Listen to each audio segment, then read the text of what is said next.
As one of the most told and retold stories ever written, it's no surprise that there have been so many comedic takes on A Christmas Carol. After all, while no one would describe the novel as a comedy, there are plenty of funny moments, and we've seen many funny moments in a lot of versions, from George C. Scott's quips to Alistair Sim's jubilant Christmas morning to the twisted dark comedy of Thank You Very Much in the Albert Finney film. We've also seen failed attempts at comedy like Rich Little's Christmas Carol. However, as I've noted, many versions that you expect to be all out funny often downplay the comedy in favor of sincerity, like The Muppets' Christmas Carol and Mickey's Christmas Carol. Today, we're looking at a darkly comedic version of the story, Scrooged, from 1988. It's one of the most influential books ever written. Even if you've never read Charles Dickens' A Christmas Carol, you are familiar with it. My name is Colin Murr, and I've loved this story for as long as I can remember.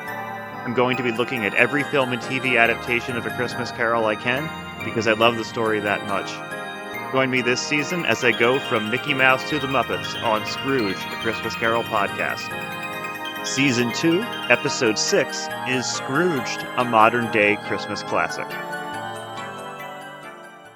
I've heard today's film described as a parody of A Christmas Carol, but I'm not sure that's the word I'd use to describe Scrooged myself.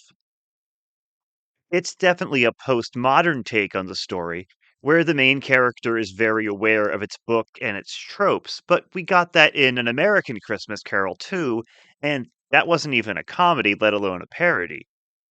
Scrooged is a send-up of the TV industry, but as for the Christmas Carol aspects, a lot of those are played pretty straight, albeit with a comedic edge.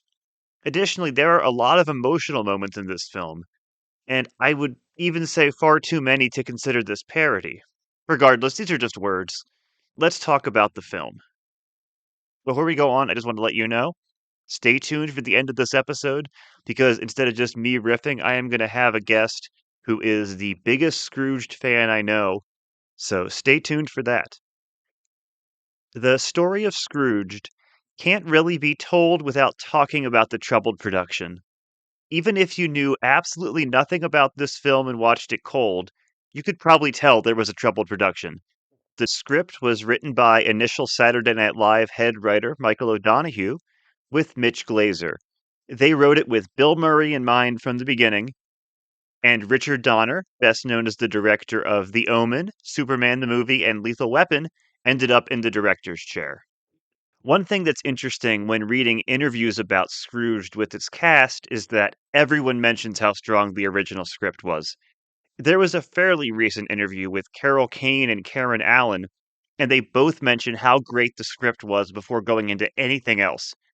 They're more diplomatic about the film as a whole than Bill Murray was, who talked about it being a brilliant script that was completely ruined by Richard Donner. Sadly, there aren't a lot of specifics in these interviews about what was in that original script that didn't end up in the finished film. Murray mostly says that Donner didn't understand comedy and just asked for every scene to be louder. Of course, Murray has earned a reputation for being quite difficult to work with, and he was coming off a break from film with Scrooged.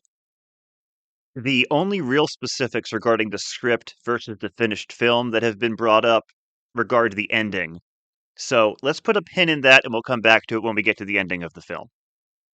Murray plays Frank Cross, the president of the fictional TV network IBC. Cross is the youngest president in TV history, and he wants his Christmas Eve programming to be truly explosive. The film starts on December 23rd, with Frank and his board reviewing the advertisements. It might seem odd that he's complaining about the ads 2 days and later even 1 day before Christmas, but it's not a big deal. I do believe that a cruel and thoughtless network president would complain about them after they've been airing for weeks. The opening advertisements are some of the most fondly remembered bits of comedy from the film, and for good reason. The first is The Night the Reindeer Died, the kind of Santa Claus action movie that was a joke in 1988 that studios have legitimately tried to make every year for at least the last 5 years now. Seriously. Red One, Violent Night, Fat Man. This is all I can think of when I see these films advertised in Scrooged. It's Lee Majors, the $6 billion band. Santa, is there a back way out of this place? Of course there is, Lee, but this is one Santa that's going out the front door. The Lee Majors cameo was pretty hilarious. This is followed by Bob Goulet's Old Fashioned Cajun Christmas, which features Goulet rowing a homemade raft while singing Silver Bells and being followed by an alligator. My personal favorite of these ads. Then there's a Christmas episode of Father Loves Beaver because someone really wanted to get that joke in there. Frost then asks them to roll the ad for his live Christmas Eve version of A Christmas Carol, which is broadcast live all around the world with guest stars, dancers, John Houseman as the narrator, Buddy Hackett as Scrooge, and Mary Lou Retton as Tiny Tim. It's a ridiculous, soulless, overblown version of the story, and he's making people work on Christmas Eve to make it happen. It's a perfect thing for our modern day Scrooge to be doing. The problem in these early scenes is probably related to Bill Murray's chief complaint. Frank Cross is just too loud. He is unbelievably cruel to all of his employees in a way that isn't funny or charming or cantankerous. It's just abusive. I am the youngest president in the history of television for a reason. I know the people.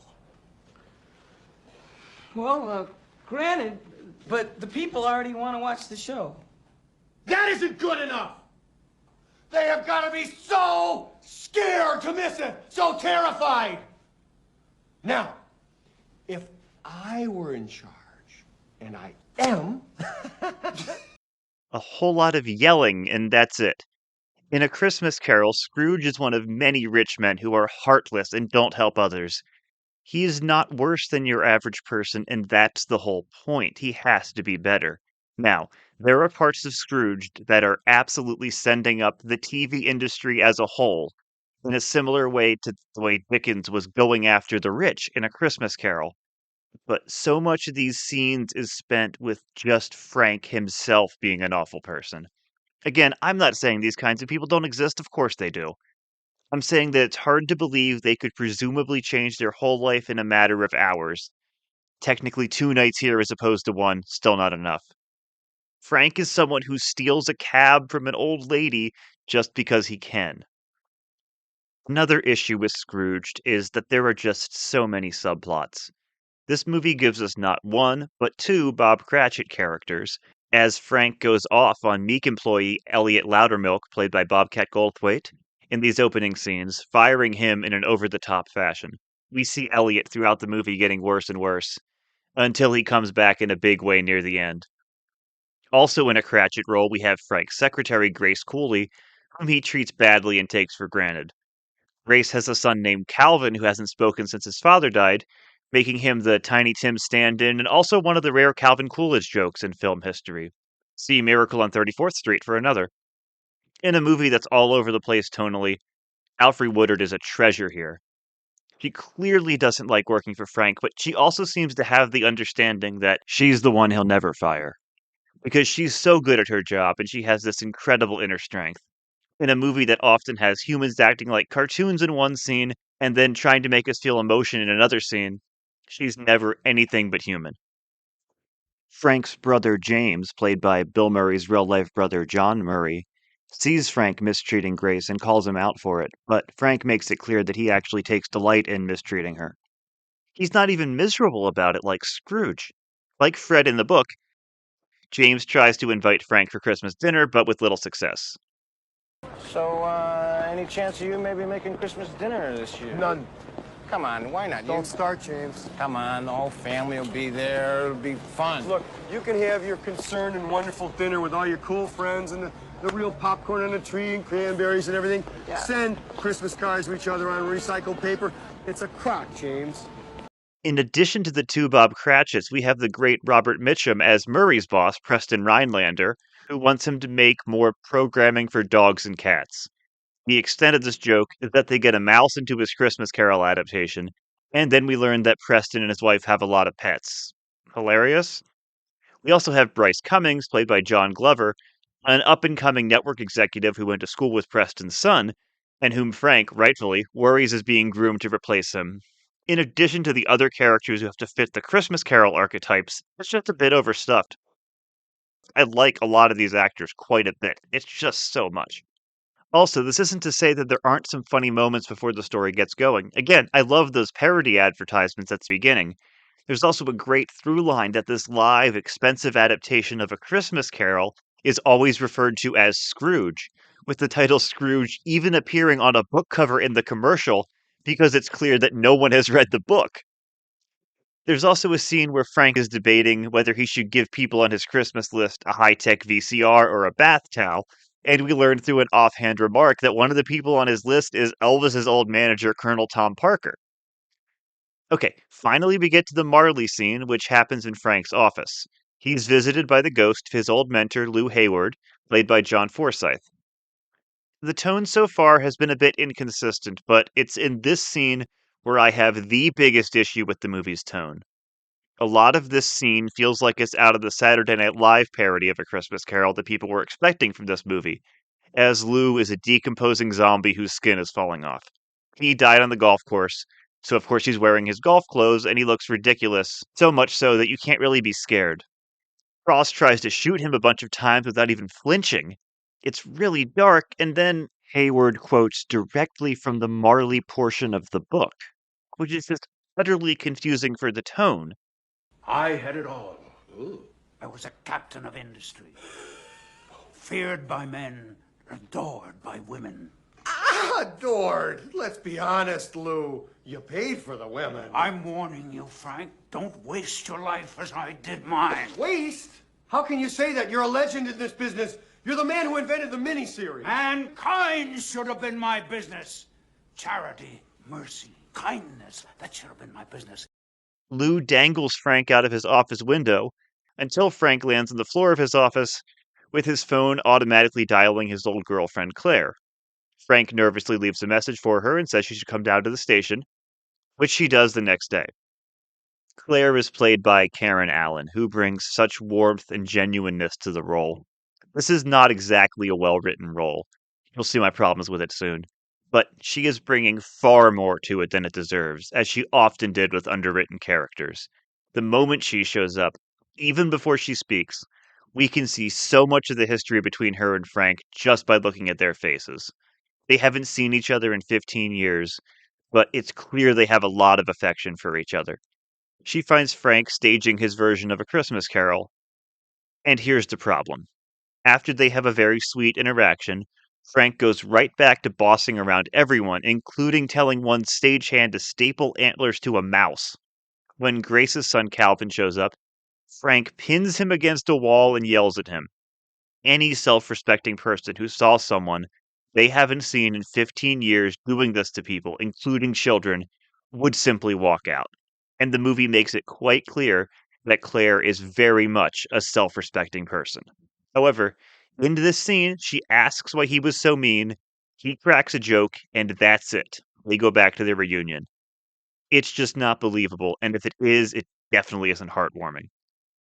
Claire gives him the car to the homeless shelter she's running, and Frank goes back to yelling at his staff before heading off to lunch with Preston and Bryce. Since Frank has been told the first ghost will come at noon, there's an amusing bit in the lunch scene where he accuses different characters of being the ghost. After doing this, he runs out of the restaurant and gets into a cab, and of course the cab driver, played by David Johansen, is the ghost of Christmas Past. Johansen was a member of the groundbreaking punk band the New York Dolls, and in the 80s he took on a new musical persona as Buster Poindexter. He was a friend of Murray's, which is how he ended up playing the part. I have read that Sam Kinison was considered for the role, presumably because someone didn't think there was already enough yelling in this movie, but Johansen is perfect. He and Murray have amazing chemistry. This is where I grew up. I thought they tore this place down. They did. Guess my dad hasn't put up our Christmas lights yet. Oh, for Christ's sakes, Frank, it's Christmas Eve. While a lot of Murray's interactions in this movie feel fake and overblown, there is a genuine rapport between these two, and they play off each other perfectly.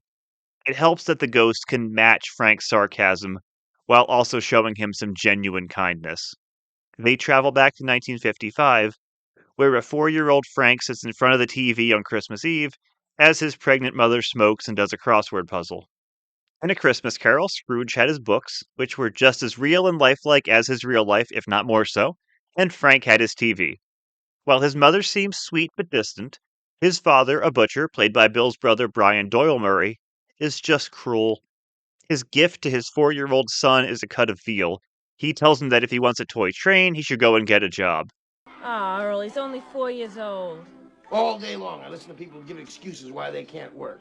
My back hurts, my legs ache. I'm only 4. The sooner he learns that life isn't given to you on a silver platter, the better. Clearly, it is showing the father as cruel and thoughtless. But the idea of giving his son a slab of meat seems like it's trying to dip into the comedic, and for me, it doesn't quite work. There are other emotional moments that do work in this film, and this one comes close, but I feel like it needed a rewrite. Maybe the dad could have just given him nothing at all. There is a great exchange between Frank and the ghost, where Frank keeps bringing up various childhood memories, and the ghost points out they're all just old episodes of TV. I was a baseball player. One year I hit the home run that won the big game. That was the kid on the courtship of Eddie's father. There was another time, though, that I was running down a hillside that was covered with flowers, and there was a beautiful girl, like 15, with pigtails, and she was waiting for me, and her parents didn't know she snuck out of the house. Pathetic. That was the little house on the prairie. This is a balance of humor and melancholy that actually works. Again, Johansson is just so funny here. We then see a Christmas party that Lou Hayward throws, so in addition to being the Marley character, he's also the Fezziwig. Frank leaves the party and meets Claire for the first time. I don't want to get too hung up on the timeline here, but we're told this is 1968. That makes Murray's character 17. Besides having slightly longer hair, he looks exactly the same in these scenes. To be fair, Murray was in his 30s when this movie was made and looked older than that. When we skip ahead a year, Claire and Frank are living together, so they're 18 and living together as adults. I think this movie got its timeline a bit screwed up. They're behaving like 20-somethings. Why did there have to be such a gap anyway? Did they really insist on this scene being in the 60s? Frank is playing a dog on a kid's TV show, and when Lou Hayward invites him to dinner on Christmas Eve, it leads to a fight with Claire since they had other plans. It seems a pretty cheap way to break up a relationship that the movie was suggesting was the love of his life. He just calls her selfish, and then after that they don't speak again for years. Again, just a little rewriting here could have gone a long way. Frank ends up back in the studio in the present, where the breakup scene between Scrooge and Belle is being rehearsed. This causes Frank to yell some more about Claire and storm out. He keeps yelling as he walks outside, and when he walks into the homeless shelter Claire runs, someone thinks he's homeless. He runs into a group of people who seem to think he's Richard Burton, including Herman, played by Michael J. Pollard. He and Claire chat some more, but he's not really attentive to her needs, as he suggests they go get dinner right now and leave her work at the homeless shelter behind, which, unsurprisingly, she doesn't respond well to. Let's see, in this scene alone, he body shames some volunteers, suggests Claire should fire them, and then tells Claire she should, quote, scrape off the homeless, before walking out and suggesting he never wants to see her again. Take the rest of your life. I'm gonna give you some advice, Claire. Scrape them off. You want to save somebody? Save yourself. Oh, well, that's a wonderful attitude to have on Christmas Eve. Clearly no changes at work yet in the Scrooge.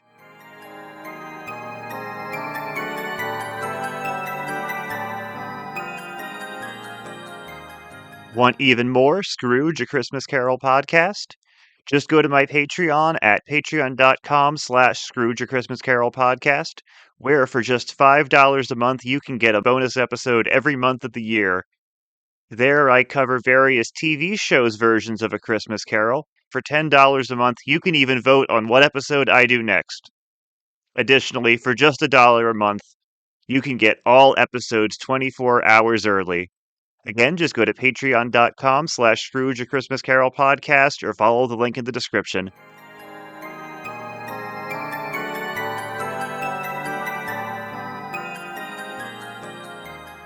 When everyone at the studio breaks for dinner, Frank meets the Ghost of Christmas Present, played by Carol Kane.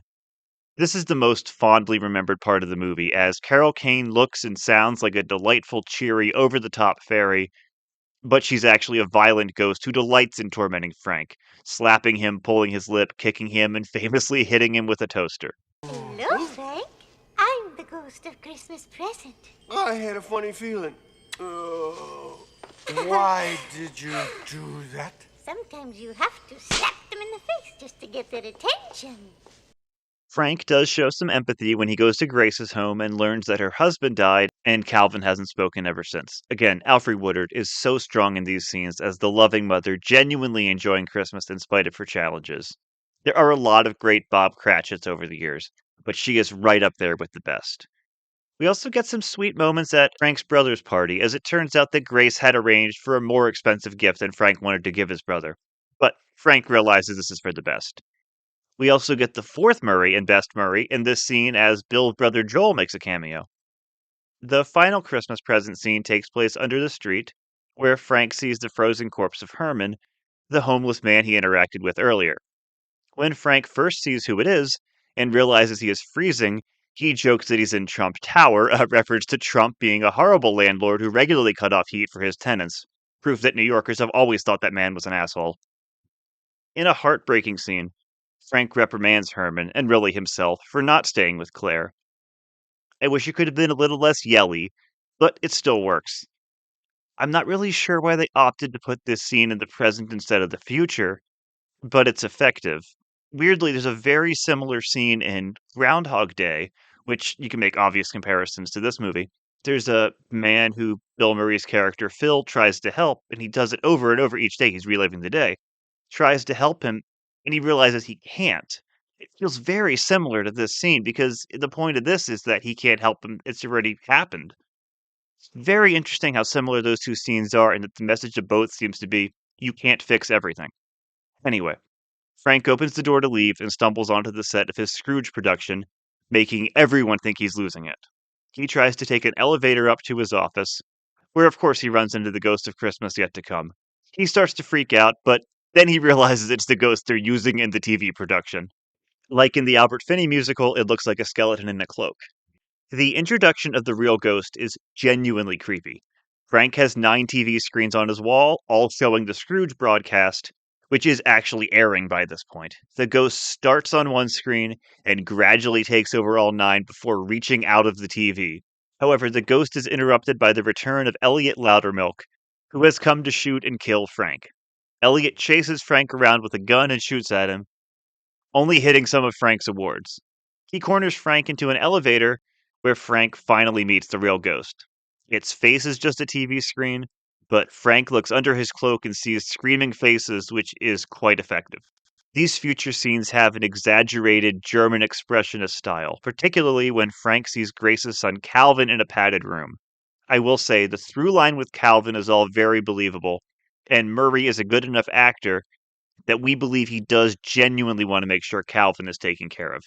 A lot of his performance is too much, and the actor himself agrees. But he plays the heartfelt emotions of this arc perfectly. Now this is just possible future, right? I mean, this is doable.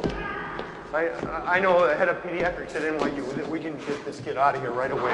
This is not a problem. Frank then sees that Claire will become a rich socialite who insists on not even seeing poor children. Again, the visual style of these scenes is so highly exaggerated that we accept how much they're being played up.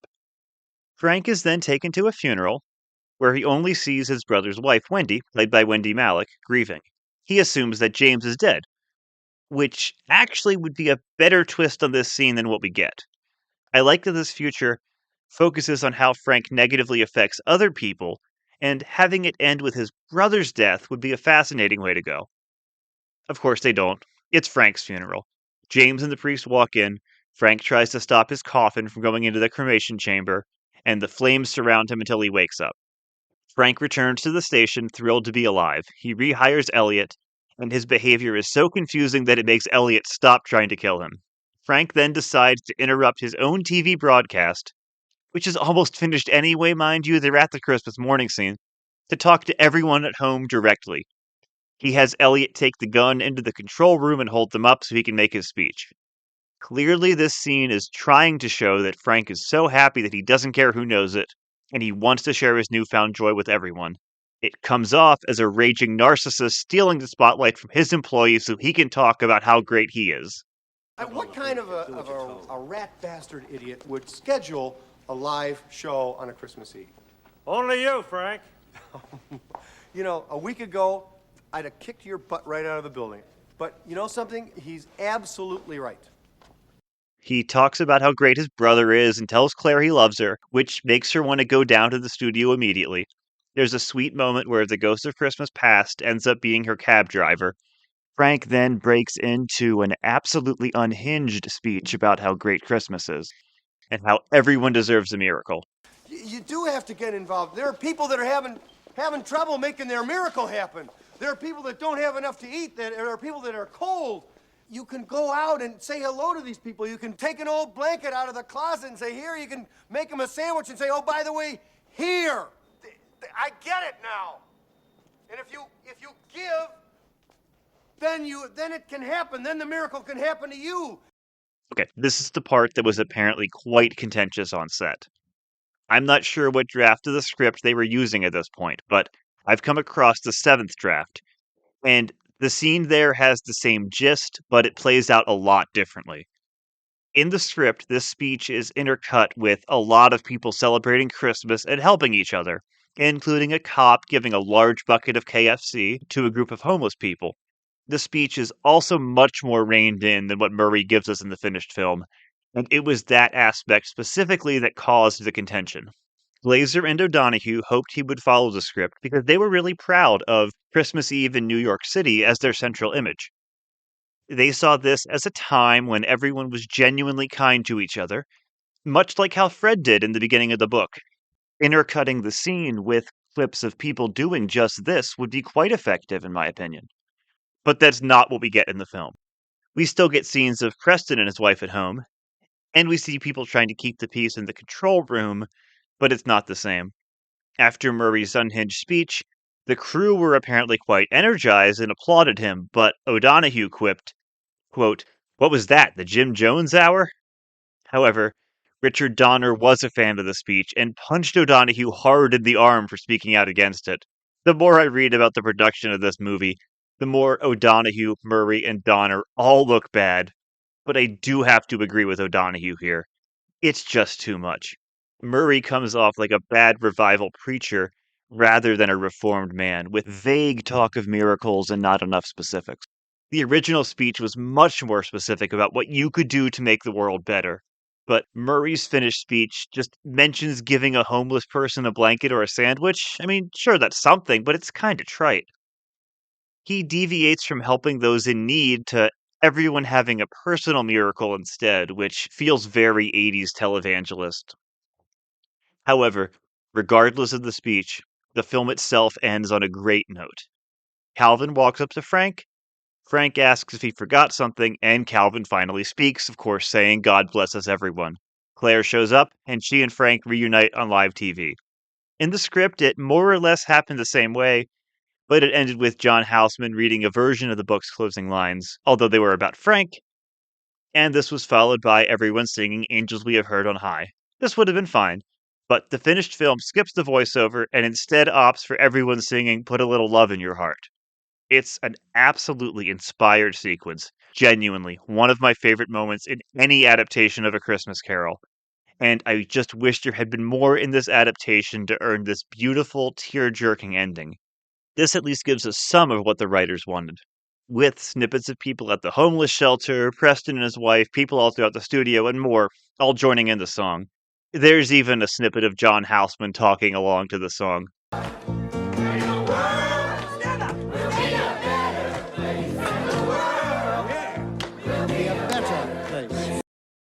We also get a bittersweet moment where Frank sees all 4 ghosts and the ghost of Herman smiling down on him. It's all so charming. In the years after the film came out, Murray and O'Donoghue both disowned it. Donner seemed to have better feelings about it, but he did complain in the year it came out that Murray improvised too much. In a more recent interview, Carol Kane and Karen Allen, who both seem delightful by the way, confirmed that Murray improvised a lot, and Kane called O'Donoghue, quote, "the most arrogant man who ever lived." They do seem to look back more fondly on the movie than others, but remember this is with more hindsight. Clearly, it was not a fun movie to shoot. Everything about Scrooged is just all over the place. There's some comedy that's brilliant. The cheap commercial mythcast version of A Christmas Carol that the network is putting on is an amusing through line, and Buddy Hackett's terrible British accent is gold. The fake ads at the beginning, hilarious. Everything about David Johansen is perfect. There's plenty of heart to go around too, and sometimes it really works. Everything with the Cooley family feels extremely real, and the ending musical number is flawless. However, it's abundantly clear that this movie was overstuffed.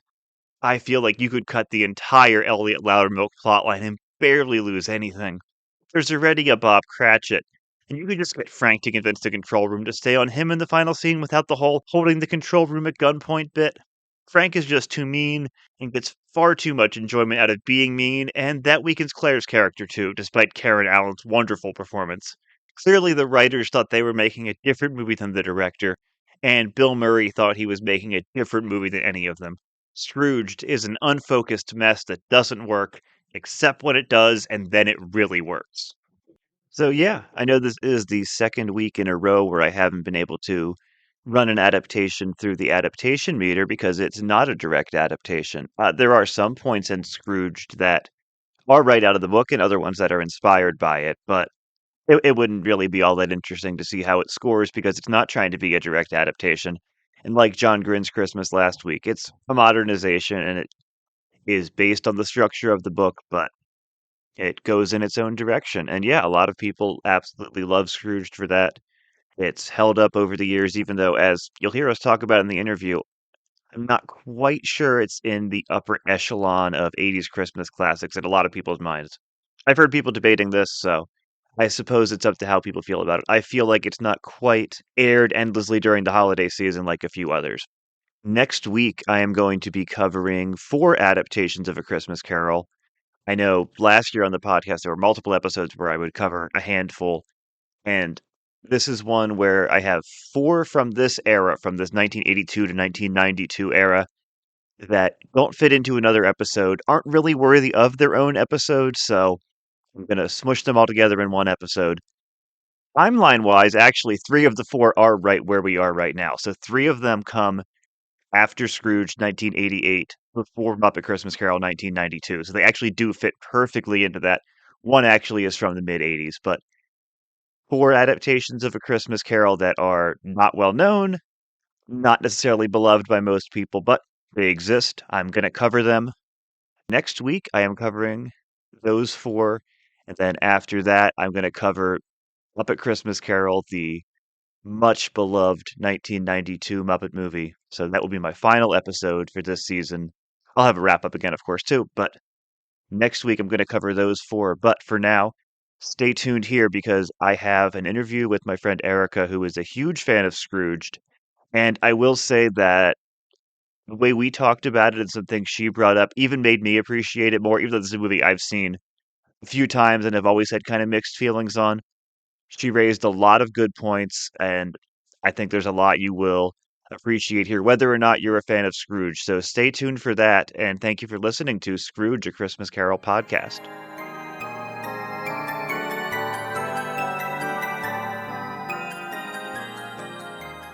Okay, as I promised, I have an interview with my friend Aricka, who is the biggest Scrooge fan I know. We're going to talk about this movie. This will be in place of my typical end of episode stuff. So, welcome. Thank you. So, tell me, how long you've been familiar with this movie, when you first saw it, what you loved about it then and now. Well, I first saw it in the movie theater when it came out. So I was 8 years old. And I have been a fan of it ever since. I watch it every single year around Christmas time. And I don't know. It's funny because when I saw it when I was 8, I didn't even realize that, it was a retelling of A Christmas Carol because I wasn't familiar with the story and I still loved it. So it's just something that I learned to appreciate later. And then there are still things, I rewatched it last night. There's still things that pop up that I never noticed or that have new meaning now as I've gotten older, or things have changed and it's sure. So That's kind of cool when you can do that with a movie. So you saw this before you knew about A Christmas Carol at all. Yes. Yep. That has to be an interesting twist because they definitely talk about the book because they're adapting the book in the movie, but I don't think you need to like be familiar with it to appreciate the movie either. So No, no, like I'm proof of that. yeah, But yeah.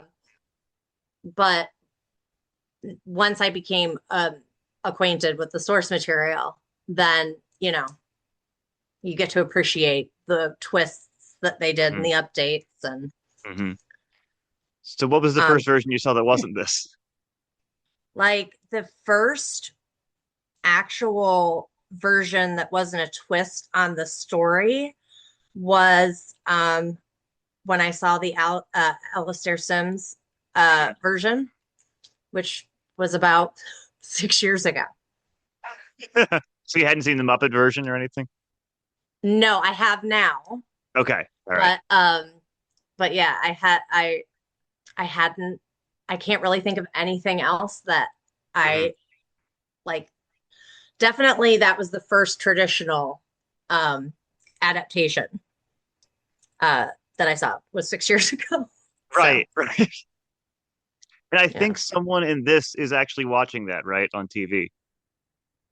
yeah, think yes, I think Alfred Woodard's son is watching it, right, at one point. Or maybe it's Bill Murray's brother.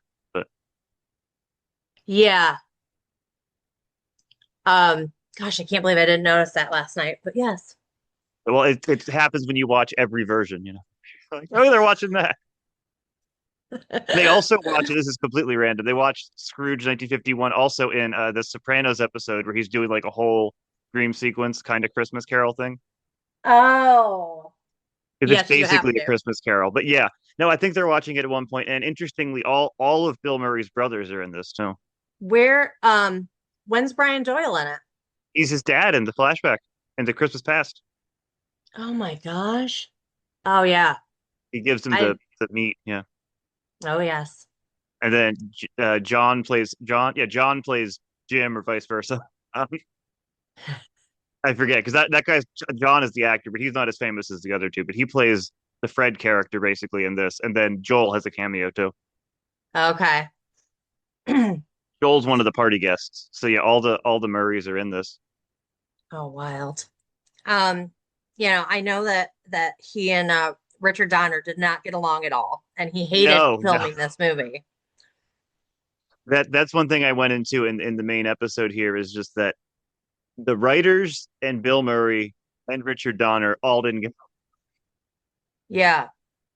and I'm very curious what it would have been with earlier drafts. There's one draft I found which is different, but it was like draft 7, so clearly there was something else. And when you read interviews with any actor who did this, because I went down a rabbit hole for this, like Carol Kane and uh, Karen Allen, Bill Murray, everyone else, they're all like, "Oh, the script was so good," and it wasn't. That's not what's the finished movie. Even people who like the movie say the script was so much funnier, which is Oh, interesting. wow. Yeah, but yeah, Bill Murray said basically that Richard Donner didn't understand comedy, which is, I mean, that's a broad statement for someone who directed Lethal Weapon, Right. but clearly he didn't understand what this movie was trying to be in Bill Murray's mind. He just said make everything louder. Right. But again, Which Bill is Murray's not not someone who's easy to work with, so so it's hard to know, yeah. Like, right? do you think if like a Harold Ramis directed this or something, it might have been more in vision with what they were going for? I think so. Yeah, I mean, it probably would have been too much like Groundhog Day, but Yeah. I mean, but it also, Ramis and Murray had the big falling that's out. true, right? So, They fell out over Groundhog Day too, which that's yeah. one where well, you would I think I know you love Scrooge just as much too, but I think for a lot of people, Groundhog Day is one where they're conflicting visions, even though they clashed constantly. Like it led to a great finished product, and It did. Scrooge, people have more mixed opinions on whether it did or not. So Right. yeah, I think for some people it does. Now, what's something you remember from like the very first time you watched this? You said you saw it in theaters when it came out. Yeah. Um, I mean, see, I was like 8. Yeah. Mhm. So, I just thought it was so funny. And Mhm. I loved the I loved the turnaround at the end for the character. I cried at the end of the Sure. movie when I was 8. I still cry at the end every time I see it. Um, but when I was younger, like the things that really stuck out for me was I loved Carol Kane Sure. um, as the ghost. I thought she was hilarious. Um, and I just really I think it was like one of the first movies that I saw that really gave me a deep love and understanding of sarcasm Mhm. Yeah. and just witty comments and uh it's I mean for me it's one of his most quotable movies. Right. Yeah. It has a lot of like classic Bill Murray lines. Yeah. And yeah, And I agree with that. Yeah. I've always thought too that like Bill Murray is his movies more than just about anybody else I could name off the top of my head are he's in some of the most quotable movies of all time. Like he has the biggest collection of quotable movies as an actor.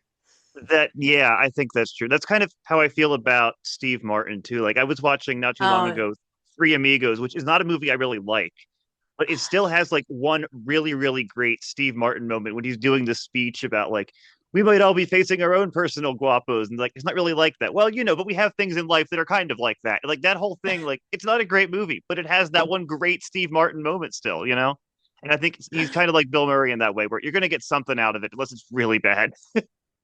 that's true. Yeah, absolutely. One of the things that I noticed last night, that I hadn't really thought about in my other rewatches, was how many things in the version have like come to pass. Like some of the things that they talk about, the ideas they have for television, and it's Yeah, like it's supposed to be so absurd. So if you watch the movie now and yeah. you like are in your 20s, the jokes won't land the same way. Especially that opening bit with Lee, like the night the reindeer died. They make that movie Yes. every year now. Yeah, yeah. Well, yeah, I mean like Violent Night was the most recent. Red Yeah. one. There's been like one Yeah. every year. It's ridiculous. There's one coming out with Arnold Schwarzenegger playing Santa. Oh no. It's called like The Man with the Bag. There was one with Mel Gibson too. Like, what are they doing? I Like don't even the know. Kurt Russell one, but that was more of a kids movie. But yeah, it's supposed to be absurdist, comedy that they would do something that over the top, and yeah, now the movie comes out every year. And when they do the fact that they're doing a live version of Yes. essentially a play, that Hmm. was something that had never been done that I'm aware of up to that point So where that they like might be an attempt to be like a like first golden age of TV because I've watched some Christmas carols from the 50s that were like live productions oh on they were TV. Yeah, so it might oh be an attempt to return. They're not as gimmicky as this, but I think two of the yeah ones I watched from the 50s were kind of like that. And I think both live. The one had Basil oh no Rathbone and the kidding one of had Frederick March as Scrooge, and they're both musicals, and they cast people who can't sing because that's always what happens. course yes But yeah, so I think it might be a shout out to that. Now they're not overblown like this with Mary Lou Retton and John. I love that it's all over the world, but it's also live. Like that's such a ridiculous concept. right Like we have this um guy in England, this guy in where did they say like Bangladesh or something? well and I do love that it's live on Christmas Eve. Right, right. Yeah. Yeah. He's interrupting them from their families to put on Right. this show, which is so To funny. put Yeah. on the And show, after the right? entire marathon of everything else. My favorite ad of that opening is the Robert Goulet one Yes. with the what is it, like an alligator chasing him? That's so funny. Yes. um and I that scene leads up to my favorite line in the whole movie, um, which is right after Bobcat Goldthwait explains that like he thinks the ad that they've created might frighten people. And he was like, "You're right. We wouldn't want to scare the Dickens out of people. Dickens out of people. Nobody gets me." I quote that all the time. I'll make a joke and nobody will laugh, and I'll be like, nobody gets me. And I have yet to have somebody look at me and go, oh my God, Scrooge. Right. That's a shame because I feel like if you did that with a Groundhog Day quote or definitely a Ghostbusters quote, people would get it. But Yeah, Caddyshack. even I've honestly not seen Caddyshack, but I would probably Yeah, still get some of the quotes. Yeah, the groundhog bit or the what is it? A gopher? Gopher. like every Gen X male has that, like at Yeah, least 15 quotes in his pocket from that's why Caddyshack. I've avoided it because those people annoy me. That is totally fair. But yeah, but Scrooge doesn't. I don't think it has the same. Like it's not as much in the monoculture as the others are, which is interesting. Yeah, I Because would agree with that. and it's really strange because as I've always said on this podcast, if you make a Christmas movie that is even somewhat liked, it'll be aired on TV year after year, and people won't stop watching it. Like a Christmas Story is just endlessly in the culture. Yes, that's true. Which I mean, I can give or take that movie; it's fine, but it's just so it's everywhere. In the same way that I've seen like people claiming revisionism for like Christmas with the Cranks, which is not a good movie. Mm. No, I have not even attempted to sit through that one. Any Christmas movie, as long as it's not, even if it's the worst thing ever, because then another group of people will watch it. But as long as it's not utterly forgettable, someone's going to keep watching it year after year, and it's probably going to Right, be the directors, actors, best known movies among them at least, just because it right. keeps getting aired. You're guaranteed an airing every year. So I'm surprised Scrooge hasn't kind of entered the pantheon like that. Yeah, I hadn't thought about that. I guess it's just so much a part of Hmm. my Christmas watching that Yeah, I haven't really thought about how, yeah, it's not actually, um, you know, we have two teenagers and they've never seen it. And like when right. we brought it up to them, they had no idea what it was. I think part of it might be, and this is obviously the point, but it's so 80s, and that's the parody, but it's so 80s that some of the jokes might not land, like the Berlin Wall stuff. I still think the Right, excess is universal enough that it works.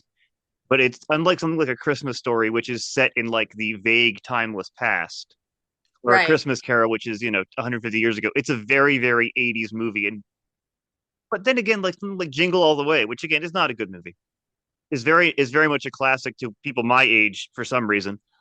But that's a Right. very 90s movie, so that's not a problem. So I'm not sure because I feel like maybe there's just not as much of the timeless feeling to Scrooged, but I think that works in the movie's favor a lot. But I was making mention of it last night when I was watching it, that this really does stand the test of time, because there aren't that many jokes that are like that I thought would be lost Right, on people that didn't grow up during that time. Like you have, and also there aren't really any jokes that didn't age well.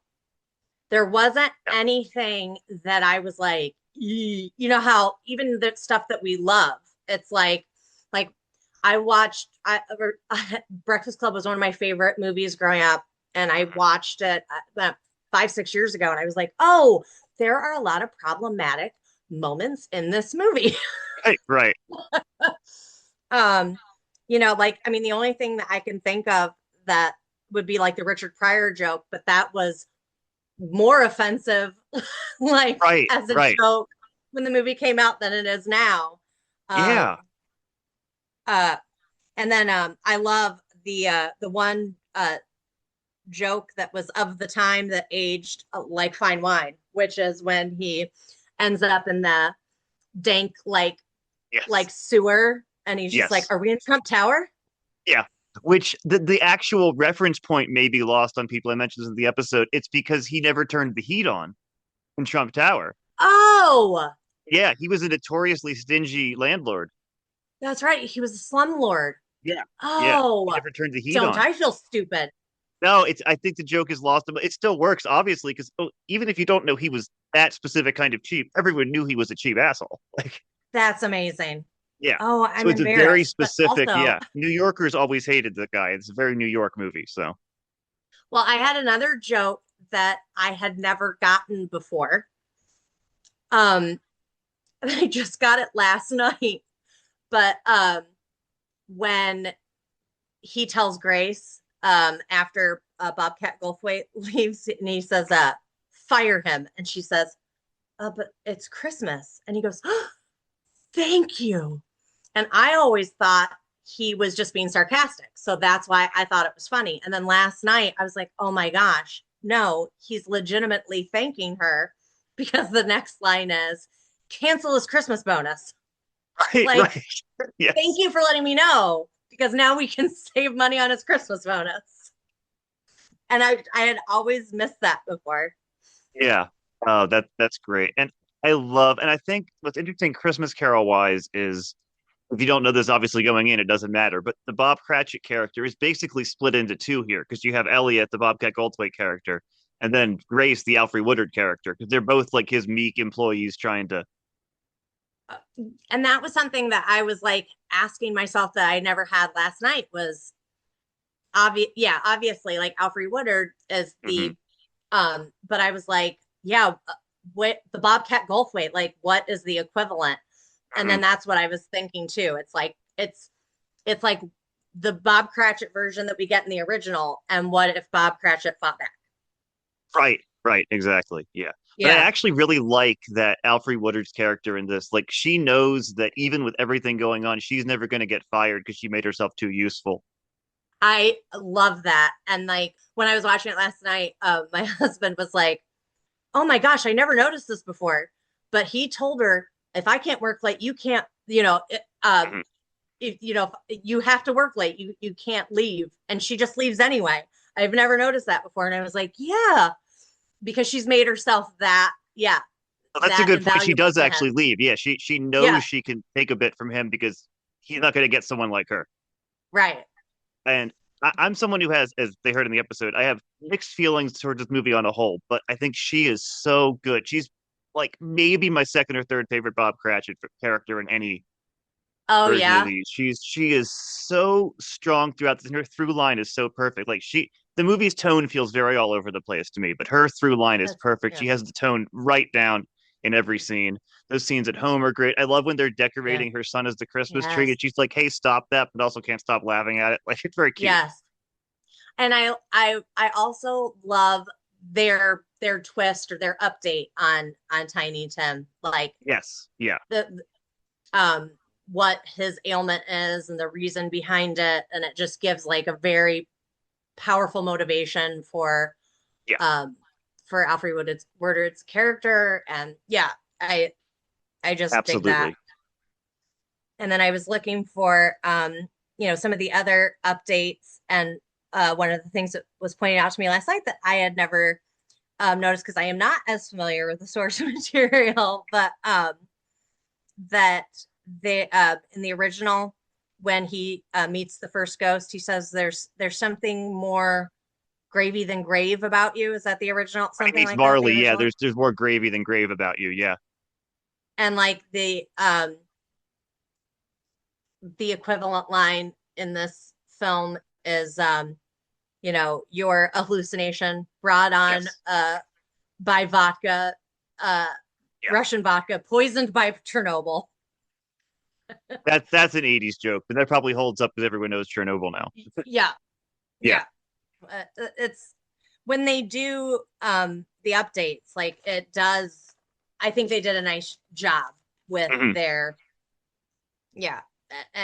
And the other thing they uh that they kind of like predicted, um that was supposed to feel outrageous in the film was the programming for the animals right. The that Robert we the now Robert Mitchum character. Yeah, yeah. totally do. Yes, there's the Yeah. Puppy Bowl every year. Yeah. And I There's like bet there are actual also channels, yeah, yeah, you can turn on for your pets while you're not home. and I bet there are also like in the same way that we put product placement into things. I am sure there are network board meetings of how do we jingle keys at a cat in this scene, Yes. which is basically what they're doing there. Yeah. It always seemed interesting to me, like what is that character's actual position? Like Bill Murray's the president of the network, right? Like Yeah. uh CEO, like I'm CEO or assuming. like board member, like he's almost a moral guardian, but he doesn't quite care about that. It's very strange. Like they don't establish who he is. It is also wild to me that when he's at home watching the live version, he asks his butler for a beer. Right, because he seems like your 50s dad. Yeah. Yeah. But of course, they have a bunch of cats and dogs. Yes. And that's why he wants the Too many programming for cats. cats and dogs. But yeah, that's another one of those things that, again, meant to be completely ridiculous, and it's aged into something that actually happens. Yeah. Now, do you think they went to the existing TV networks and no one let them do it? The network he's on is what, like UBS or something, or not IBS, that's something different, but like I IBC. That's what it is. IBC. UBS is the movie network, but you understand why in network no one wanted to be the network they had. Right. Yeah. I know that the networks have always been fiercely protective of Right, right. their their image, and they do not have a sense of humor about themselves in No, any way, clearly shape, not. or form. Um, I have a great a couple of years ago, I got my husband a Christmas present, and it's the IBC towel that he gives out. The option Right. to VCR. Yes. Yeah, that's great. The VCR talent. That's one of my favorite bits. Is that's one of those things Grace knows she can get away with. Is she gets his brother the nicer gift, and he's like, "She is so fired." No, she's not. Who am I kidding? No, she's not. And immediately, he's like, "Okay, that was a good idea." Yeah. One thing I noticed this time is that when he's going through the people on his mailing list, one of them is Colonel Tom Parker, Elvis's Thank old you. manager. Yes, Just noticed that the first time last night. And I was like, oh my God, it's never so noticed funny that because yeah, before. another controlling, maniacal. Because I think everybody else that they mentioned on the list is fictional. Yeah, it seems to be his other network people. Yeah, Yeah. like I bet someone just one of the writers or somebody had a beef with Elvis's manager. Probably Yeah. they wanted to get him on SNL and they couldn't because Parker wouldn't let them, so they just wrote him into the. Right. Because one of the writers was Michael O'Donoghue, who was the first head writer on SNL. That's right. Yeah, but you can kind of see a Um, bit of that here. Yeah, it makes sense. I really would love to get my hands on the original script. Me too. I would love to see it because I'm curious what evolved over time. You can tell in the seventh draft that I saw. What I really wanted to go into was the ending because that's the bit that everyone complains about. So we'll get to that. But I saw a few things throughout that were kind of similar, played differently, but it didn't seem drastically different. And I feel like maybe at one point it was, and that changed. But also, I think just honestly, the volumes that Bill Murray spoke about, where Richard Donner had him yell things louder and louder, I think maybe serves to make him a bit too cruel. Yeah. And obviously, Murray didn't want to do that. Clearly, did not get along. And this was like recently, Bill Murray's still been complaining about it. So, Right. Well, I also was wondering if, like, the fact that he was not enjoying himself on that set also like helped ground his performance too. Like there mm, was a truth to it. right, yeah, Um, but yeah, he does come off really awful. But I always thought that it served the comedy. I mean, because right, it's just like the humanitarian award and leaving it in the back seat, and right.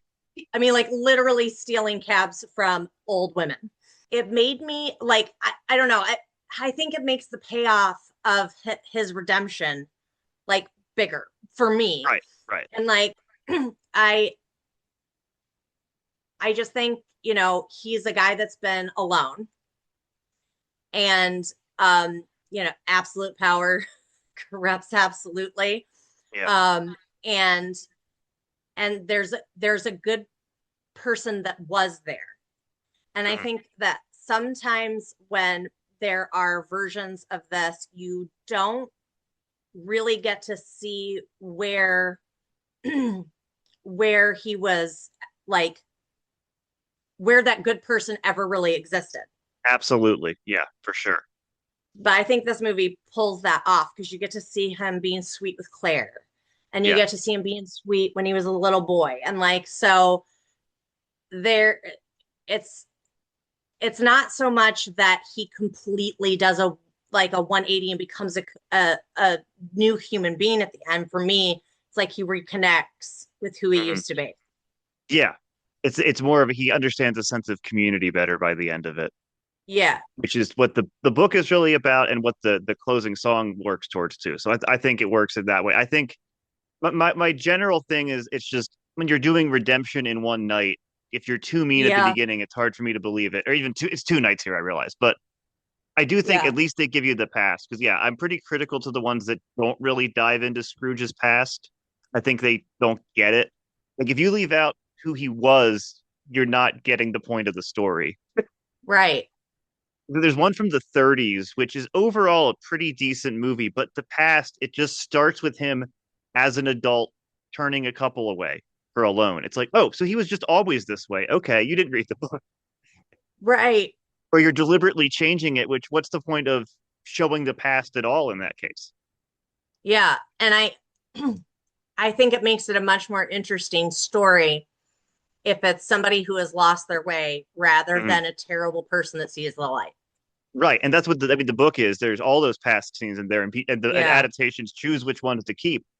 But I mean, this one is very much in line with the book in that, yeah, he was a lonely child, and he read a lot of books, so he like had these imaginary characters in his head, like Alibaba and Robinson Crusoe, who were lifelike for him, which is what that scene is doing here when he's talking about all the TV shows he watched Right. and almost like imagining himself as the characters from the shows. That's pretty much a scene from the book.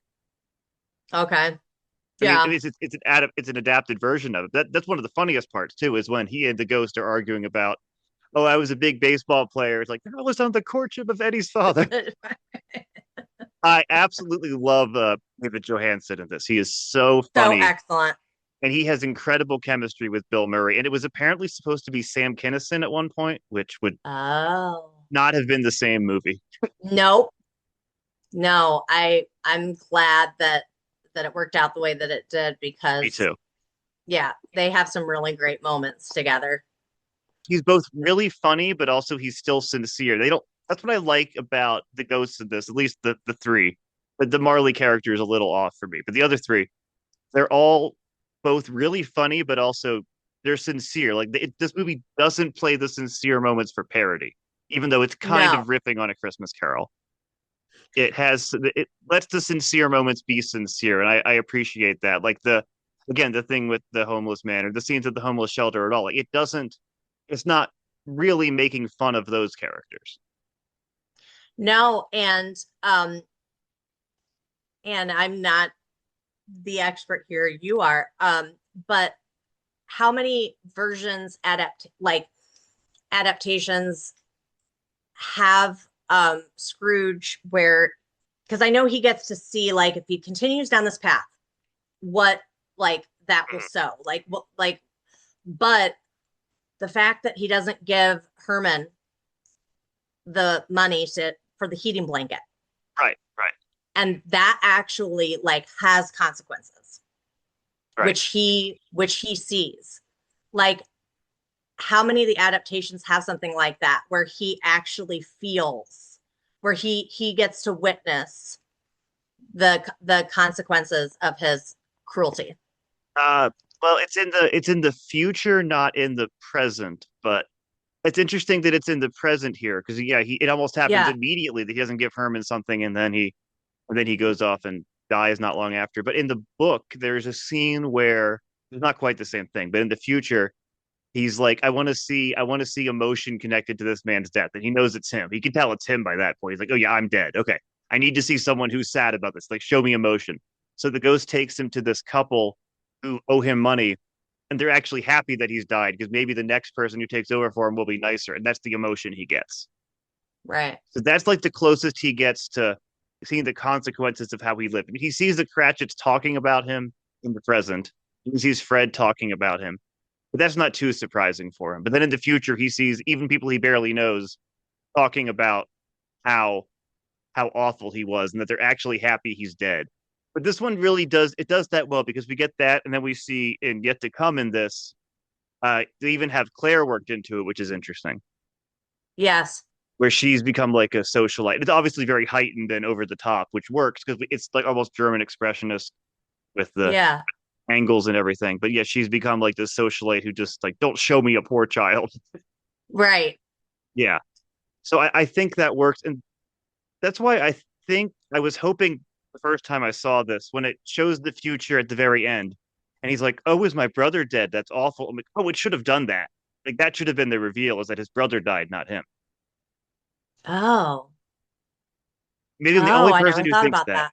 And I only know that because you know A Christmas Carol, you know where it's going. So to have the twist on that of the whole future is no, you've just screwed over a lot of other people's lives. Right. And I don't know if Yeah. why that would matter as much because I'm sure his brother is fine. I don't know why how he could help him more except maybe give him more money. So I'm not saying it would make sense, but I thought emotionally that's where it was going the first time I saw it. And then he walks in, it's like, oh, he's dead. Okay, they're just doing that, Yeah. which is But fine. I did like that because some of the versions I've seen, adaptations I've seen, it's like when he sees that, when they take him to his grave or they show him that he's upset that like that's always like not always, but a lot of the time that's like the turning point, like the final straw. And Right. It's like, but everybody knows that they're going to die. And I get it. Like some people think they're Right. invincible or whatever. But what I do like about this version is he's not upset that he's dead. He's not upset about his mortality. He's upset that it's over and he can't fix anything. And Right. Claire's the way she is. And yeah. And Alfred Woodard's son is in a padded cell. And like, Yeah. Yeah. That's a good point. And that's what the book is too, in a slightly different way. In the book, it's not, oh, you're dead, surprise, because you're right, we all die. He's already an old man. The point of the book is you're gonna die and no one will care. Right.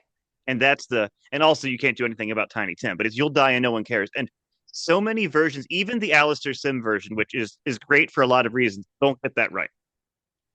Right. They miss that the point of those scenes is people will laugh that you're dead and no one will care, and then you're just going to die in this lonely grave.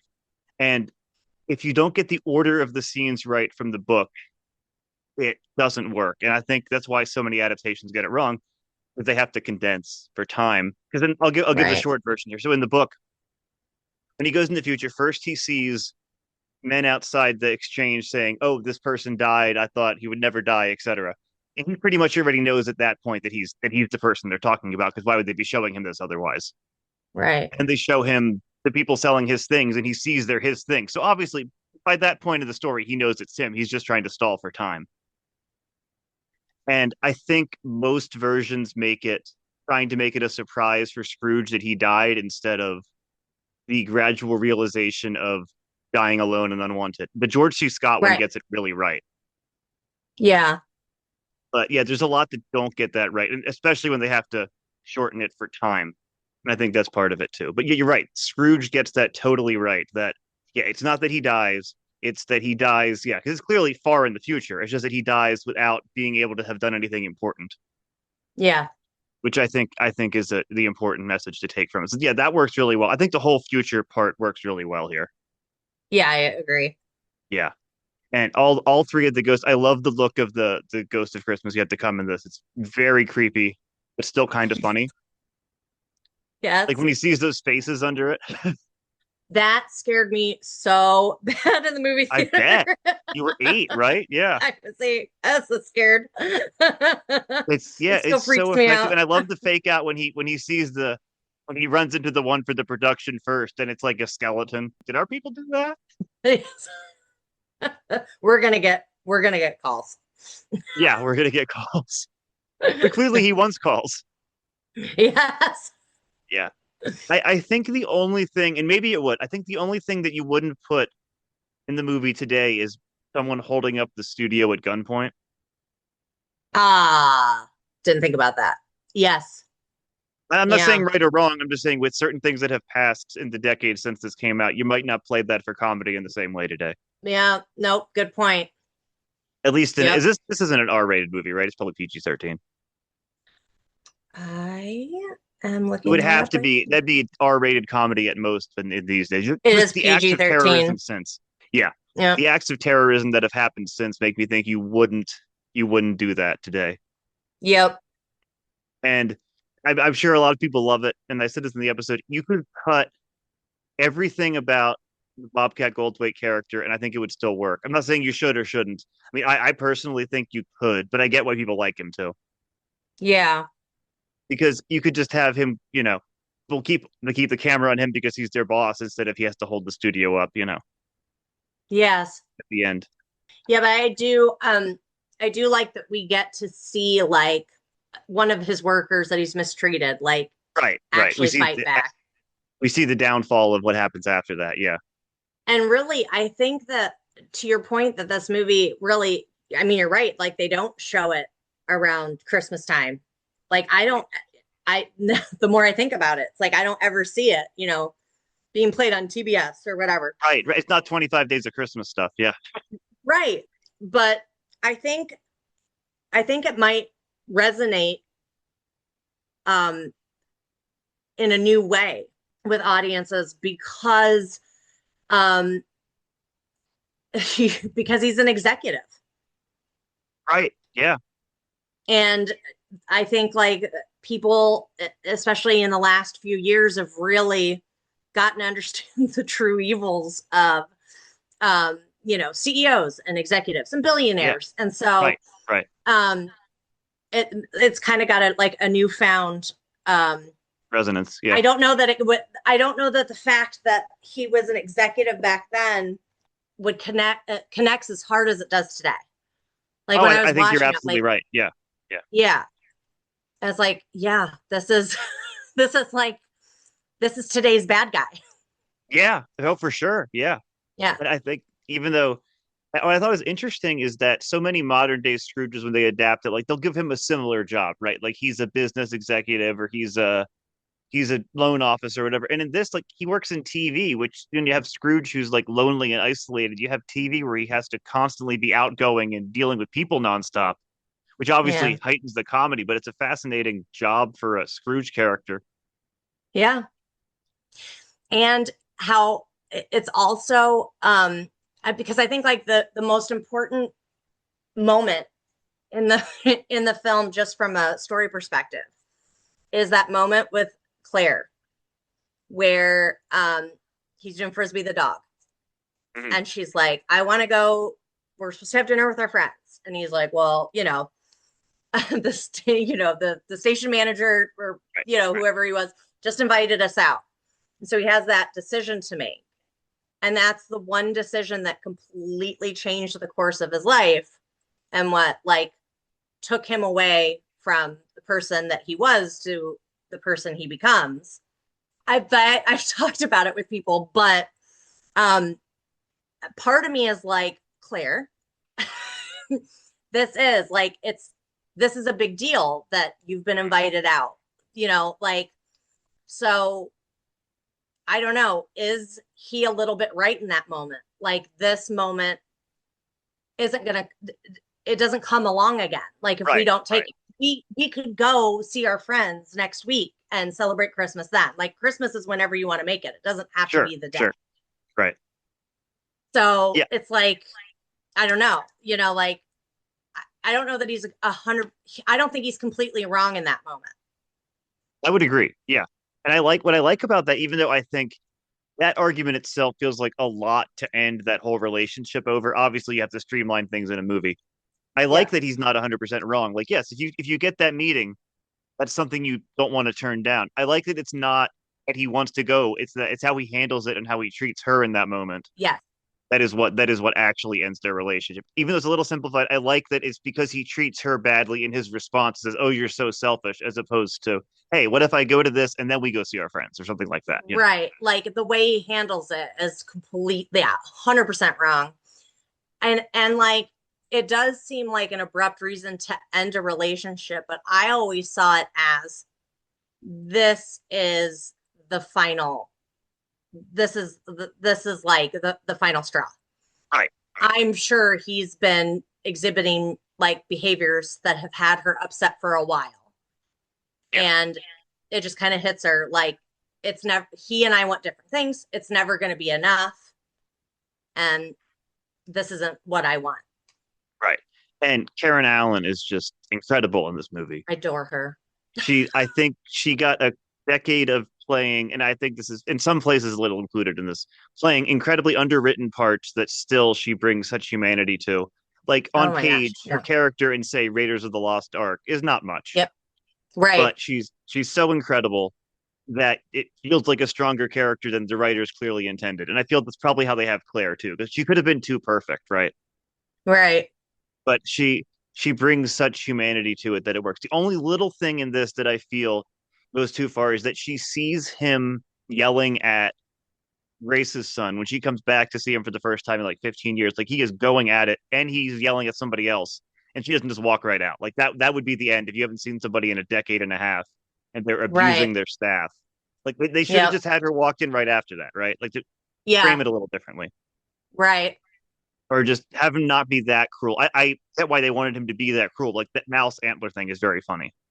Yes. And that just the look of the guy he's making, he has such a sad sack look to him, like the guy who has the mouse antlers. I forget who the actor is, but it's so funny. And that's another one that I quote all the time. Beautiful story. Tell Reader's Digest. But like moments like that, like, yes, keep for the comedy, but I think there are places where they could have rounded his edges a little bit, Mm-hmm. where he wasn't like, where it didn't cross over into villainy. Right. And that's why I think, even though it's not really the same movie, Groundhog Day is an even better version of this. Because even when he's at his worst in Groundhog Day, like he's not a monster. Right.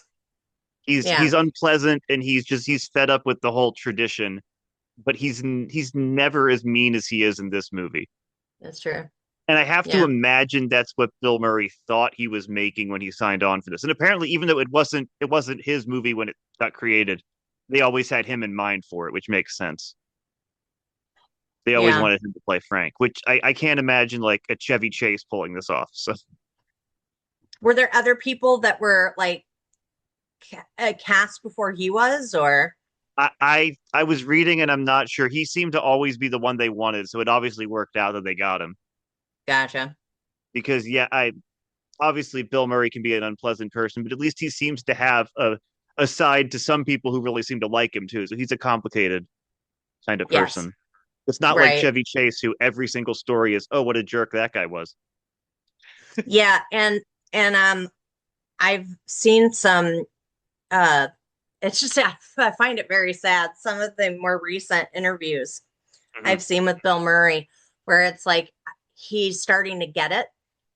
Right, Like right. very much like this character. Like, Yeah, yeah, you know, like I think like as he is starting to face his mortality, it's like, you know, when I mean, I've seen him cry like 3 times recently in yeah, interviews. yeah, And it's like, how desperately sad yeah. that you're getting this now.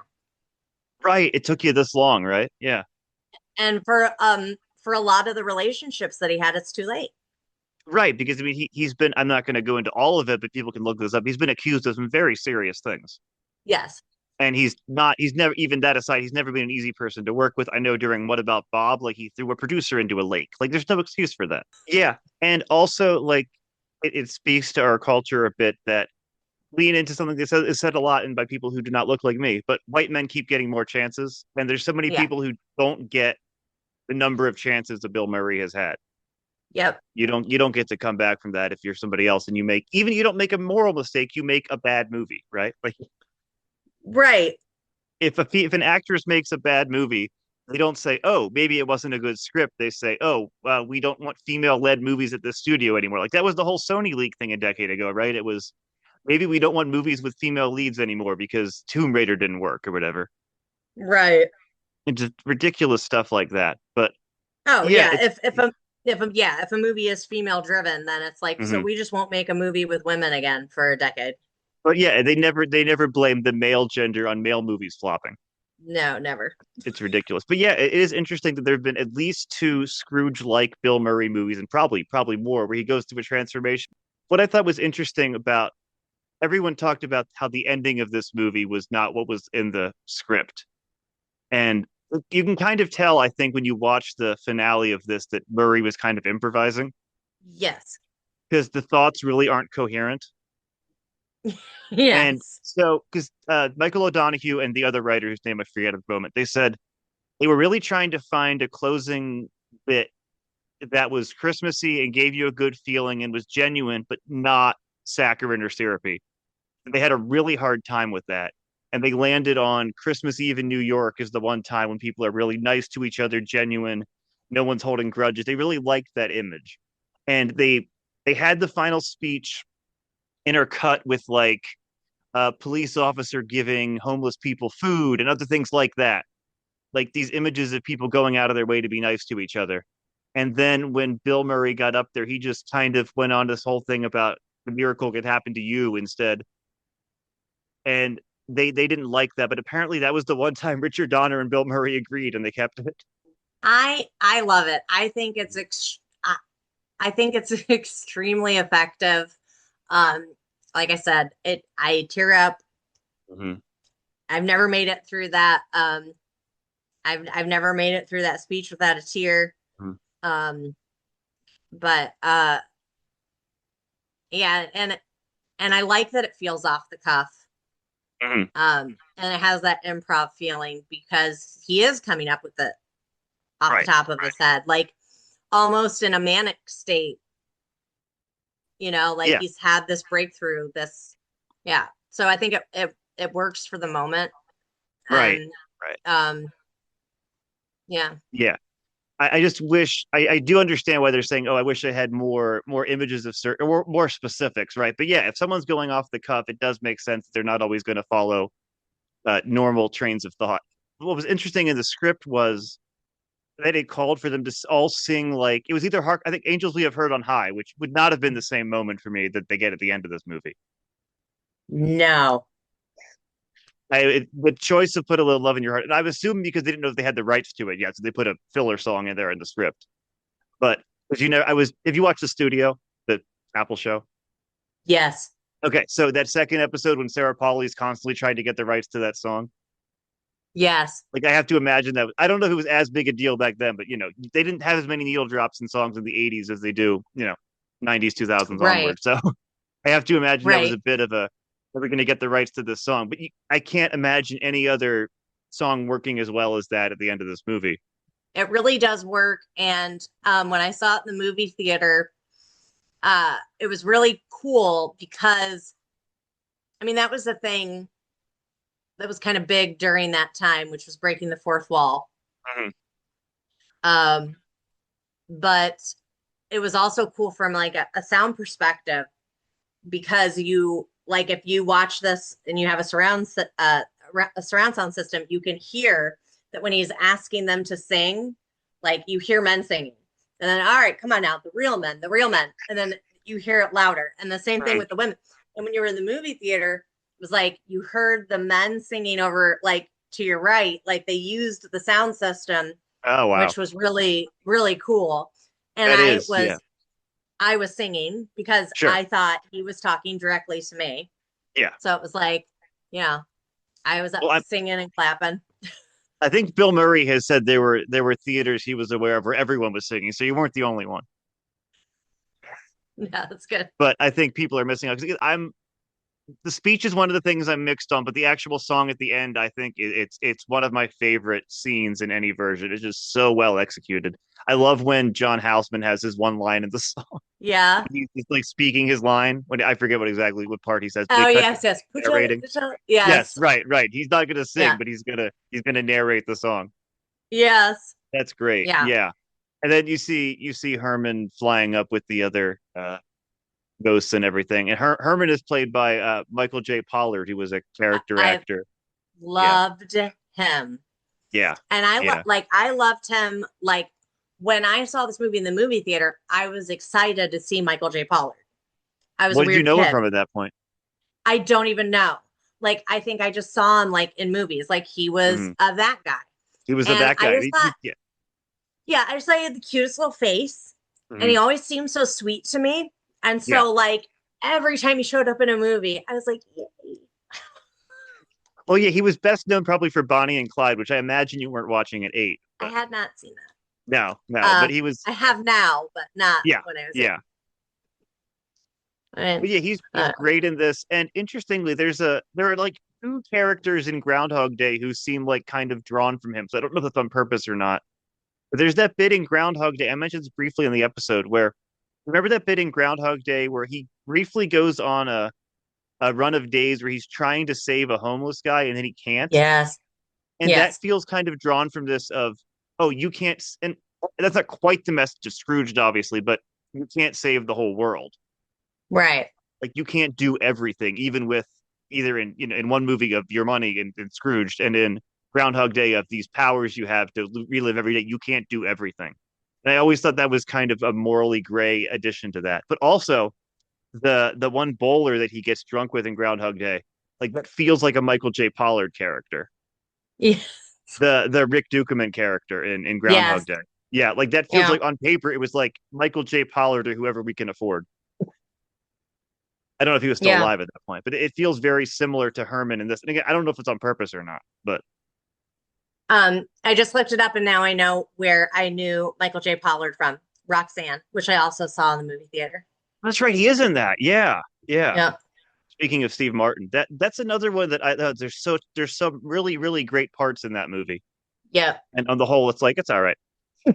Well, I think too, it would have been better without Daryl Hannah, but oh, okay, interesting. Yeah, she's terrible.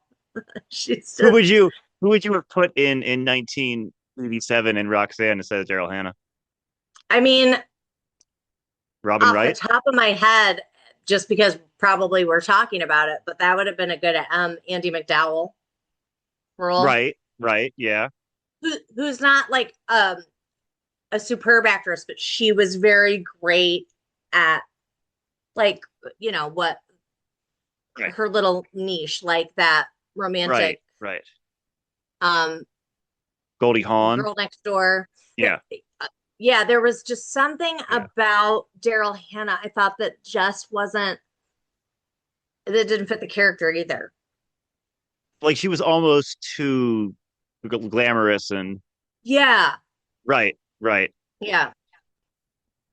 Yeah, so when Scrooge came out, I assume it was pretty much a success. Like I assume a lot of people saw it, right? It was a box office hit. I mean, look. I mean, I always viewed it as that, it's only been recently that I've heard, where people have said like, in my mind, it was just like, yeah, it's universally loved. And then like, I'll talk to people and they're like, oh no, I don't like that movie. And it's like, what?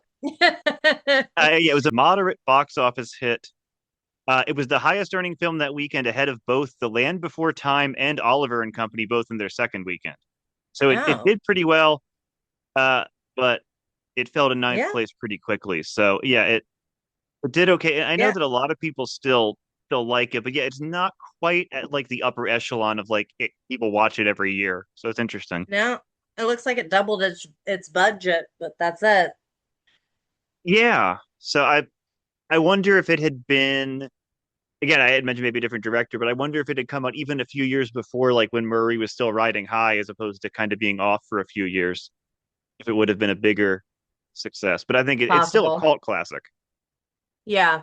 For sure. And Elliot Loudermilk is on my surprisingly long list of characters they wrote for Rick Moranis.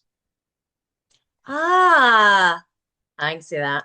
Same theory about, and I like who they got, but Mr. Green and Clue, clearly a Rick Moranis character on paper. Oh. Yep. Even though Michael McKean's perfect, obviously. But yeah. Like that very, nerdy, but then can be serious when he needs to be kind of character. Like you can see, especially with the big third ending in Clue, like Rick Moranis could play both sides of that. Right. Obviously, Michael McKean, who's incredible. I knew he was an amazing actor for years, where people are like, oh, look at Michael McKean on Better Call Saul. It's like, yeah, I knew that. Yeah, right. Like, okay. Of course he had that in it, but I'm glad everyone knows it now. He's incredible. Yes. But there was just like the Rick Moranis type that everyone was writing in the 80s. And I feel like Elliot was probably that. But when it actually came out, Rick Moranis was a leading man in his own right. He wasn't going to play that. Right. He wasn't going to be the, sixth most important character in the movie. I mean, it's definitely, and it's a low bar, but it's definitely my favorite Bobcat Gold movie performance. This is one of the only times he's still doing his routine, but it's not quite as extreme as in others. And Right. here he's still playing a character. I think though, if you had him and Sam Kinison in the same movie, that might just be too much. Right. The shouting. Agree. Very Yeah. loud. Yes, it would just be too loud. And it's already a very yelly movie as it is. It is. Yes. Yeah. So I don't think you need additional Sam Kinison in that. A piece of trivia that I learned in the last couple of weeks, like last week, that I thought was really funny, is that they had hired a professional ballerina, like a famous ballerina, to do body double dancing for Carol Kane. Oh wow. And they were gonna edit it in. And so when they were filming the scene, she was doing these like, okay, and then the dancer's gonna come in. So she was like doing this like all of that to go on with her scene because they knew they were going to work that in, but they thought that part was so funny and endearing that they never used the ballerina. Oh, okay. So that's why she's doing that. That's great. I love it. Yeah. Oh my, she's such a unique, like there's not another Carol Kane type like No. in the world. No. And I know she really hated roughing him up. Right, when she hits him with the things. Yeah, yeah. But he was like, no, Yeah. you got to actually hit me. Yeah. And she tore his lip. Right. I know that there's another Christmas podcast. It's an 80s podcast called Totally Rad Christmas. And every episode they have a segment called Hit Me with the Toaster. Yes. Because it's such a classic moment. Yeah, that's such an unexpected character, even in a movie up until that point that you've seen. Like you know where it's headed, and it's like, oh, you're not expecting that. Whatever you're expecting, No. it's not, Glinda the Good Witch but violent. Yes. Which is it's such a funny choice. And I can't imagine on paper it was if it was the same character, they must have thought we're getting Carol Kane, or they had no idea that it was going to be like that. Right. Because you can't write that if you don't have Carol Kane in mind. Agreed. Yeah. Yeah. But yeah, any other final thoughts on Scrooged? No, I guess the only thing I haven't talked about is my favorite line in the whole movie, which is when he's walking through the boardroom and he looks up at the Picasso and he goes, "Mother, help me." I don't know. Yeah, that and the great. Dickens line, it gets me every time. Yeah, he's so I do love the any surrounded by idiots scene where you almost sympathize with the person because people are being if they had made everyone else just a little bit dumber, you'd be like, yeah, I'm on his side a bit. Yeah. And I also love the guy in that opening scene who's like, oh, here it comes, he's gonna go off on this guy. Like he's just laughing the whole time. Yeah. Whether that's how the character was written, or it's just someone who couldn't stop laughing around Bill Murray, it works either way. Right. It's like the scene in Life of Brian where all the guards are trying not to laugh because they were all trying not to laugh at Michael Palin. Yes. Like I wonder if it's that. It feels choreographed, but who knows? It could just be genuine laughter. Yeah. Yeah. I think like just in the end, I think I disagree with a lot of the criticisms that the movie gets. I do think that his like the way that he evolves is more gradual. Going back, it's kind of like whatever, but I think he really does start to change when he sees the present. And like he learns more about grace and he when he gets to see all of that. So and I really did like the reasons that the glimpse of the future was so powerful for him. So I don't know. I I still enjoy this movie.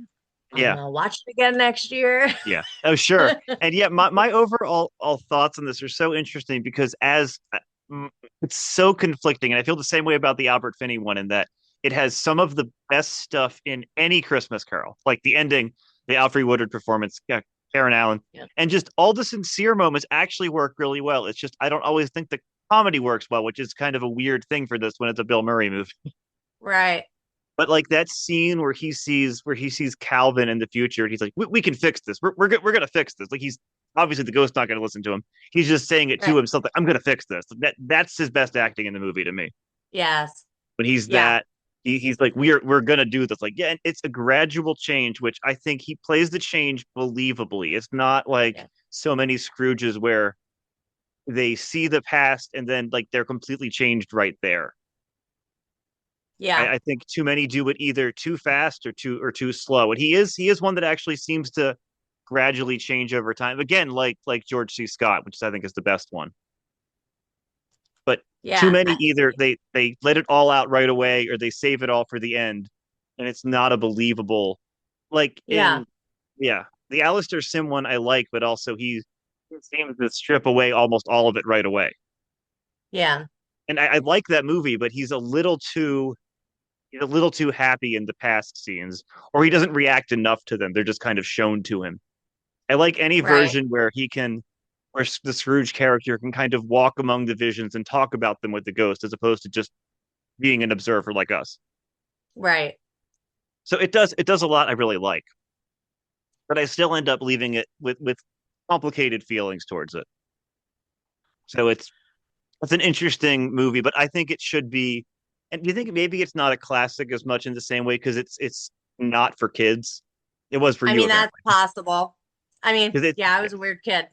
no, but I think it is. It's like most 10-year-olds wouldn't be horrified by this, but it is PG-13, and I think that might be why Yeah. because there's an edge to it, and most Christmas movies either in the public consciousness don't have an edge or genuinely don't have an edge. You go back and watch It's a Wonderful Life; it's actually pretty dark, Yeah. but it's entered the Christmas canon in a way, and I think people have a stereotype about Miracle on 34th Street too. Interestingly enough, like that's a pretty satirical movie. It's very Yeah. funny. The original one, not the remake, but the original 1947 Miracle on 34th Street. It's really Yeah. cynical. Yes. It ends up being Yeah. heartwarming, but it's pretty cynical. But I think people forget that, so they make kind of like heartwarming. I don't want to say schlock because so many people love like A Christmas Story, which is almost like it's all nostalgia, it's all saccharine sweet, and I think that's why so many other versions that try to be something like that don't work. I think we do need darker movies like this, so I think it should be more in the canon than it is.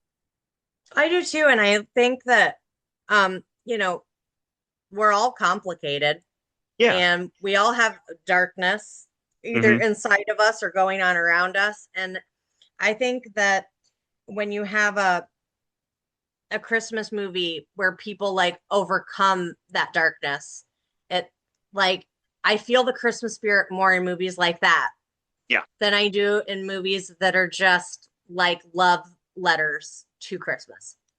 Absolutely. And A Christmas Carol is very dark. The book, some versions don't keep the darkness from, but it's a very dark story. So Yeah. yeah, I think it even if the tone isn't always there, it keeps the darkness from the book in a really good way. Again, the future sequence is so well done here. Yeah. It's short, but I'm okay with that because it gets the future sequence better than most direct adaptations. Right. It Yeah. understands. No, it's like you pointed out. It's not that he's dead. It's that no one cares, or his Yeah. brother cares, but that's it. And he didn't get to do anything with his life, which is really the tragedy of anyone who lives a life like that. So it gets that, which I tend to give a lot of credit if it gets that, even if it gets other things wrong, because there's certain points like you must have this, or I'm going to judge you harsher as an adaptation. And it's not what Right. everyone is looking for, because I see other people who like talk about the ones that I don't like at all. I'm like, oh, we're just looking for different things. That's okay. Yeah. It's not a thick book, but it's got a lot going on, and we might cling to different things. But yeah, most movies that try to be like modern Christmas classics try too hard to be like, yeah, almost syrupy. Yeah. And I think And that yeah, they could benefit from a little cynical edge. And then it has that great, very sweet moment at the end with the song. So it obviously gets there. It just wants to put him through hell first. Yeah, but it earns it. It earns that Yes. moment. It's such a good moment, and yeah, really glad we were able to talk about this. I was excited to have you on because you're the biggest Scrooge fan I know, probably one of the biggest Scrooged fans in the world. Probably. I'm sure. I know that a lot of like 80s pop culture fans talk about this one, but yeah, if you're out there and you haven't revisited Scrooged in a while, give it another chance. There's really a lot to like there. Next week, I'm going to be covering a bunch of in-between versions, 4 different versions that didn't really fit in any other episode. And after that, I'm doing Muppet Christmas Carol, so stay tuned for that. Scrooge, A Christmas Carol podcast is written, edited, and hosted by Colin Murr. Theme music is Christmas Day by TRG Banks. Clips in this episode are from Scrooged. Leaving a 5-star review on Apple or Spotify, as well as liking, commenting, and subscribing on YouTube will be a big help to me. You can also back me on Patreon for early episodes, bonus episodes, and the right to vote in polls. Link is in the description. I'll be back next Wednesday with another episode of Scrooge, A Christmas Carol podcast. Until then, make sure to live in the past, the present, and the future, and ensure that the spirits of all three strive within you.